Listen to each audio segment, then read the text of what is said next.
নতুন ভিডিও নিয়ে আজকের ভিডিওতে আমরা আলোচনা করব ম্যাথমেটিক্স 1 এর লেসন 14 এর এ এর একটি অংশ নিয়ে। আমরা বিগত ভিডিওতে এর সূত্র এবং বাদ বাকি যত কিছু ছিল সবকিছু কিন্তু বিস্তারিত বলেছিলাম। এছাড়াও আপনি যদি ম্যাথমেটিক্স 1 এর সবগুলো ভিডিও বাসায় বসে কমপ্লিট করতে চান তাহলে চলে যাবেন ম্যাথমেটিক্স 1 প্লে লিস্টে। সেখানে দেখবেন প্রথম থেকে শেষ পর্যন্ত সবগুলো ভিডিও সাজানো আছে এবং সেগুলোই কিন্তু আসলে কমপ্লিট করলে এখান থেকে আপনি সম্পূর্ণ প্রশ্নের উত্তরগুলো পেয়ে যাবেন। আশা করা যায় কোথাও আপনার পড়া লাগবে না, এগুলো কমপ্লিট করলেই হয়ে যাবে।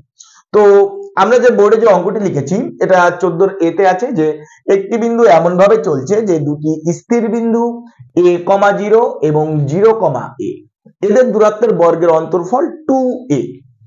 চলমান বিন্দুটির সঞ্চার পথের সমীকরণ নির্ণয় করতে হবে। এখন আমি তাও আবার এখানে একটু কিছু বলে দিই। বলছে চলমান বিন্দু মানে আমি মনে করে নিলাম একটা এক্স অক্ষ একটা ওয়াই অক্ষ, এর সাথে চলমান কোন একটা বিন্দু এই। এখন চলমান বিন্দুর স্থানাঙ্ক আমাদের সবসময় কি ধরে নিতে হয়, আমরা আগের ভিডিওতেও বলেছি এখনো বলছি, এক্স ওয়াই ধরে নিতে হয়।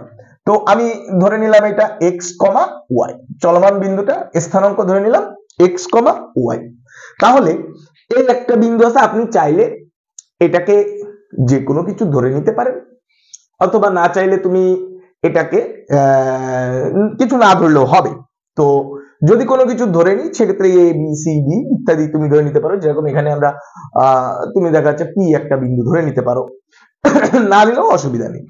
তো এখন তাহলে আমি যদি এটাকে ধরে নিই P of X comma Y, ওই বিন্দুটাকে পি ধরে নিই। এখন দুটো স্থির বিন্দু আছে, তাহলে প্রথম যে স্থির বিন্দু আছে সেটা হচ্ছে এ। তো এটা আছে দেখো এ, অর্থাৎ প্রথম স্থানাঙ্ককে কি এক্স অক্ষ বরাবর মানে আনুভূমিক স্থানাঙ্ক বলে।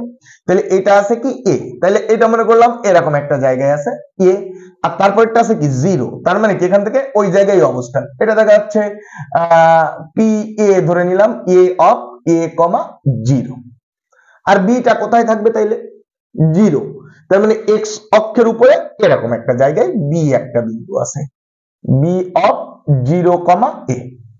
এখন বলেছে এদের দূরত্বের বর্গের অন্তর্ফল অলওয়েজ টাইম 2a হবে। এখন সেটা ধনাত্মক অংশ হতে পারে ঋণাত্মক অংশ হতে পারে, আমি জানি না কোথায় হবে।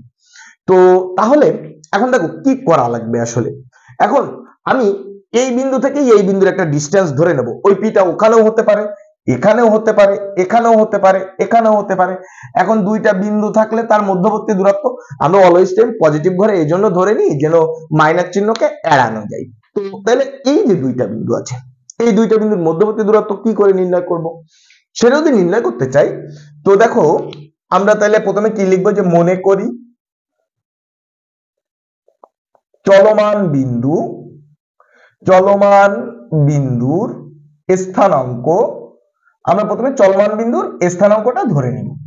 স্থানাঙ্ক P of X comma Y প্রথমে ধরে নিলাম, চলমান বিন্দুর স্থানাঙ্ক P of X comma Y. তাইলে এখন আমরা কি করব, এখন আমরা যে কাজটা করব যে এই বিন্দু থেকে বি বিন্দু এবং ওই যে স্থির বিন্দু দুইটাকে আমি ধরে নিব এ অফ এ কমা 0 এবং বি অফ 0, a এবং স্থির বিন্দু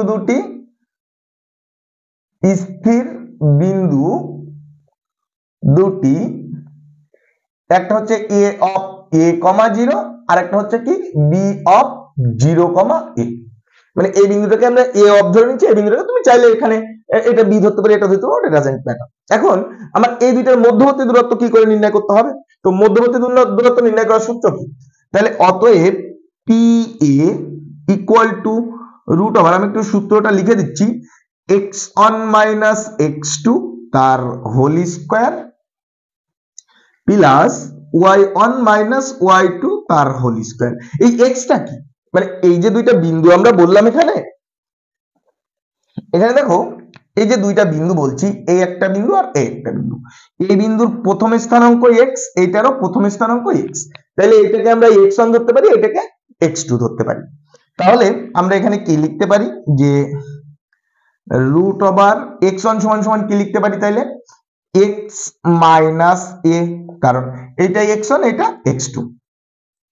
এরপরে দেখো প্লাস তার whole square plus y minus y1 minus y2 y minus 0, তাহলে y মাইনাস 0 তার হোল স্কয়ার এরকম লিখতে পারি। এরপরে আসো, তাইলে আমরা এখন বলছে যে এদের দূরত্ব, তাইলে মানে বিষয়টা হচ্ছে যে দুটি স্থির বিন্দু দেওয়া আছে, এদের দূরত্বের বর্গ। তাহলে একটা বিন্দুর দূরত্ব বের করেছি, অপর বিন্দুর দূরত্বও বের করা লাগবে। ওই দূরত্বটা বের করব, পিবি সমান সমান কি হবে, রুট ওভার, তাহলে এবার এইটা আর এইটা তুলনা করব। এই দুইটা যদি তুলনা করি তাহলে কি হবে সেটা আমাদের দেখতে হবে।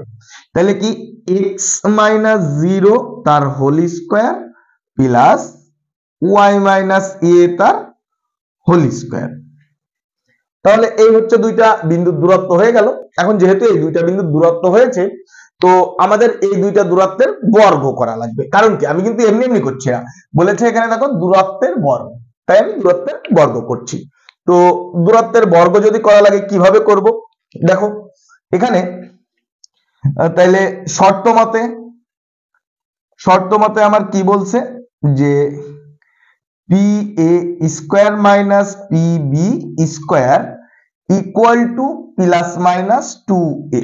এখানে হচ্ছে প্লাস মাইনাস কেন দিলাম, তার কারণ এখানে অন্তর্ফল বলছে 2a, তাহলে এটা ধনাত্মক পাশে আছে নাকি ঋণাত্মক পাশে আছে এটা আমি জানি না, যার কারণে প্লাস মাইনাস দিয়েছি। এরপরে আসো পি এ, তাহলে পি এ সমান সমান কি হবে, root over x minus a তার হোল স্কয়ার প্লাস ওয়াই তার স্কয়ার তার হোল স্কয়ার। এরপরে মাইনাস পিবি সমান সমান কি হবে, পিবি সমান সমান তোমার এটা বসাবো, root over x square plus y minus a তার হোল স্কয়ার, তার square equal to plus minus 2a। এখন দেখো বিষয়টা হচ্ছে এখানে দেখো আমরা শুধু x বসিয়েছি, কারণ কি এই জিরোর আর কিন্তু কোনো ভ্যালু নেই, তাই শুধুমাত্র x এর স্কয়ার করছি। এই প্রথমটার ক্ষেত্রেও দেখো y এর উপরে কোনো জিরোর কোনো ভ্যালু নেই, তাই শুধু y স্কয়ার করছি। এখন দেখো বিষয়টা হচ্ছে যে আমরা স্কয়ার আর রুট কেটে যাবে, তো স্কয়ার আর রুট যদি কেটে যায় তাহলে কি হবে দেখো, আমরা যদি একটু দেখার চেষ্টা করি এখানে দেখো, তাহলে এখানে থাকছে কি x মাইনাস a তার whole square plus Y square minus তোমার x square plus y minus a তার whole square equal to plus minus 2a। এখন দেখো আমরা এখানে জাস্ট সূত্র বসিয়ে দেব, সূত্রটা বসিয়ে দিই দেখি, x square minus 2ax plus a square, মানে a মাইনাস b হোল স্কয়ারের সূত্রটা বসিয়ে দিলাম। দেওয়ার পরে এখানে দেখো প্লাস ওয়াই স্কয়ার মাইনাস, এখানে এই যে মাইনাস আছে এই মাইনাসটা কিন্তু অবশ্যই ব্র্যাকেট দিয়ে আলাদা করে রাখতে হবে। তো আলাদা করে রাখার পরে এখানে দেখো তাহলে কি হচ্ছে, X square plus Y square minus 2ay plus a square equal to plus minus 2a। এবার আসো এই মাইনাস দিয়ে এগুলোকে গুণ করে দিব জাস্ট, তো গুণ করে দিলে কি হবে, X square minus 2ax plus a square plus Y square minus X square minus Y square plus 2ay minus a square equal to plus minus 2a। আচ্ছা এবার দেখো তাহলে এখান থেকে যে যে অংশ কাটাকাটি চলে যায় সেগুলো কাটাকাটি করে দিতে হবে। এই এক্স স্কয়ার প্লাস আছে মাইনাস আছে কেটে যায়, এই এ স্কয়ার প্লাস আছে মাইনাস আছে কেটে যায়, ওয়াই স্কয়ার প্লাস আছে মাইনাস আছে কেটে যায়, তাহলে থাকে কি মাইনাস 2ax প্লাস 2ay। তো আমরা এখান থেকে যদি আমরা এরকম লিখি যে প্লাসটাকে একটু আগে লিখি, plus 2ay minus 2ax equal to plus minus 2a। এবার দেখো এখান থেকে যদি আমরা 2a কমন নিই তাহলে কি হবে, y minus x equal to plus minus 2a। 2a টা যদি ওই পাশে ভাগ করে দিই তাহলে কি হবে, y minus x equal to 1 plus minus 1। এখন এখানে যেহেতু প্লাস মাইনাস আছে সেহেতু x আগেও আসতে পারে পরেও আসতে পারে। তো আশা করি বিষয়টা বুঝতে পেরেছো। আর কারো কোনো প্রশ্ন থাকলে অবশ্যই আমাকে কমেন্টে জানাবে, আমি চেষ্টা করব সে সমস্ত বিষয় নিয়ে নতুন ভিডিও তৈরি করার জন্য। ধন্যবাদ, ভালো থাকবে, সুস্থ থাকবে।